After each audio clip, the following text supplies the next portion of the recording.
روزہ رکھیں، افطار کے موقع پر اللہ دعا قبول فرماتے ہیں، یہ نبی کا فرمان ہے صلی اللہ علیہ وسلم۔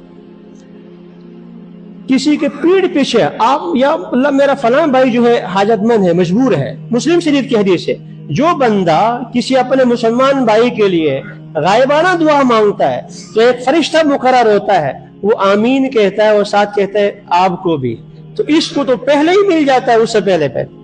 آپ کا کوئی بھائی بیمار ہے، بھائی سے مراد سگا بھائی نہیں، کوئی بھی مسلمان بھائی، یا اللہ فلاں بیمار ہے، فلاں حاجت مند ہے، فلاں مقروض ہے، فلاں یہ ہے، اس کی فلاں حاجت پوری کر دے، آپ کی پہلے پوری ہو جائے گی۔ تو یہ بھی ایک موقع ہے دعا کی قبولیت کا۔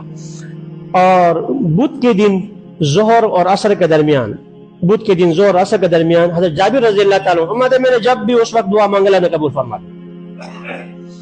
بارش نازل ہو رہی ہو، بارش، اس موقع پر اللہ دعا قبول فرماتے ہیں۔ قرآن پڑھ کر قرآن ختم ہو جائے تو اس موقع پر اللہ دعا قبول فرماتے ہیں۔ عبداللہ بن مسعود رضی اللہ تعالیٰ عنہ گھر میں قرآن پڑھتے، قرآن ختم ہو گیا، جمع اہلہ و ولدہ، اپنے آل اولاد کو جمع کرنے کے بعد جو ہے وہ دعا مانگا کر۔ عرض کر رہا تھا کہ دعا عبادت کا مغز ہے، اللہ تعالیٰ سے، اللہ کے خزانوں سے لینے کی کنجی ہے، مفتاح ہے، اور مومن کا اسلحہ ہے۔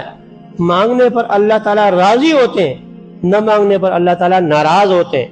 بس آداب کی رعایت رکھتے ہوئے مانگے، اللہ تعالیٰ ضرور قبول فرماتے ہیں، ضرور قبول فرماتے ہیں۔ آخری بات، 2 منٹ باقی ہے۔ دعا قبول ہوتی ہے تو ہم نے تو گھر کے لیے دعا مانگی تھی، ہم نے تو عمرے کے لیے، حج کے لیے دعا مانگی تھی، قبول نہیں ہوگی۔ رسول اکرم صلی اللہ علیہ وسلم فرماتے ہیں، عبادہ بن صامت رضی اللہ تعالیٰ عنہ، مشہور صحابی، اچھا عبادہ بن صامت رضی اللہ تعالیٰ عنہ بیت المقدس کے امام بھی تھے، بعد میں بیت المقدس کے امام بنے تھے، جو آج کل ہمارے پاس موجود نہیں ہے۔ اللہ تعالیٰ دوبارہ ہمیں وہ لینے کی توفیق نصیب فرما لے۔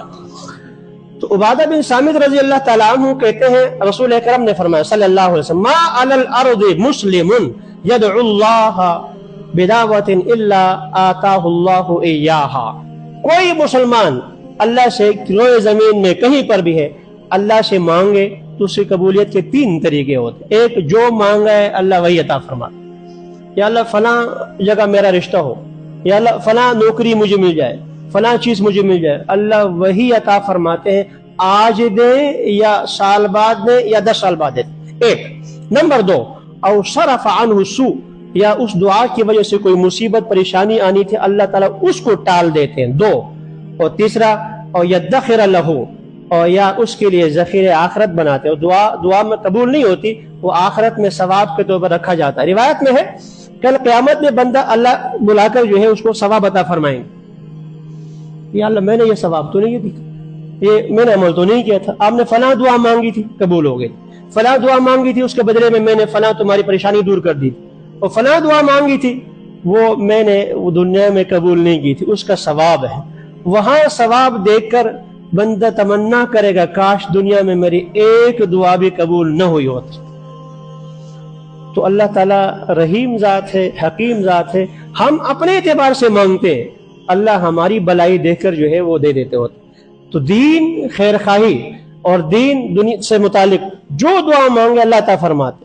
دنیا سے متعلق ہو تو یہ 3 چیزیں ہوتی ہیں۔ اللہ ہمیں اپنا بندہ بننے کی توفیق نصیب فرمائے، اپنے مانگنے کا گر ہمیں اللہ تعالیٰ نصیب فرما لے۔